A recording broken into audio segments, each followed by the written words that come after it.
చంద్రబాబు గారు కొత్త కాన్సెప్ట్లోకి వెళ్ళిపోతున్నాడు నిదానంగా. ఇప్పటిదాకా 700 కోట్లు 800 కోట్లు రిలీజ్ అయినాయన్ని ఆయుష్మాన్ భారత్. ఆయుష్మాన్ భారత్ని రాష్ట్ర హాస్పిటల్ అంగీకరించట్లేదు, ఇది గుర్తుపెట్టుకోవాలి. అంటే ఈ 3000 కోట్లు బకాయిలు తీర్చకుండా ఇప్పుడు ఇస్తున్న డబ్బులు ఏంటంటే ఆయుష్మాన్ భారత్ బిల్లులు కేంద్రం కాబట్టి డైరెక్ట్గా వేసేస్తుంది అది. ఇది యాక్చువల్గా ఆయుష్మాన్ భారత్ని హాస్పిటల్ వాళ్ళు ఎవరు ఒప్పుకోవట్లా.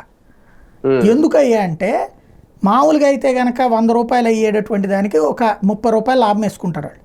మామూలుగా మనం ప్రైవేట్ అయితే 40 రూపాయలు లాభం వేసుకుంటారు, తెలిసిన వాళ్ళు అయితే ఒక 5 రూపాయలు డిస్కౌంట్ ఇస్తారు. అదే సందర్భంలో ఇన్సూరెన్స్ అయితే ఇంకొక 5 రూపాయలు తగ్గుతుంది. ఈ ఆరోగ్యశ్రీకి 20 రూపాయలు వస్తుంది, 20-25 రూపాయలు వస్తుంది, 20 రూపాయలు వచ్చేదట, 100కి 20 రూపాయలు లాభం వచ్చేది. అదే ఆయుష్మాన్ భారత్ 10 రూపాయలు వస్తుంది. అంటే వాళ్ళు ఏం చూస్తారు, హాస్పిటల్ మెయింటెనెన్స్ ఇవన్నీ ఖర్చులు లెక్కనైతే ఇది గిట్టుబాటు కాదట వాళ్ళకి, 10% లాభం అనేది గిట్టుబాటు కాదట. కాబట్టి వాళ్ళు అందులో రిజెక్ట్ చేస్తుంటారు అనమాట.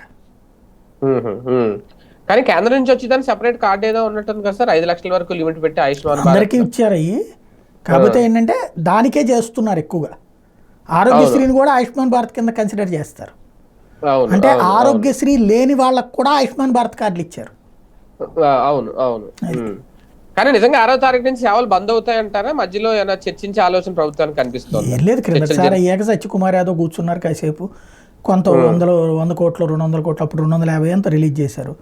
మళ్ళీ 250 300 కోట్లు రిలీజ్ చేస్తారు, నడుస్తూ ఉంటుంది. వాళ్ళు ఏమని కోరుకుంటున్నారంటే మొత్తం బకాయిలన్నీ తీరిపోవాలి, మేమందరం కూడా తెలుగుదేశం అభిమానులమే కదా, తొందరగా తీర్చేయండి అని వాళ్ళు కోరుకుంటున్నారు.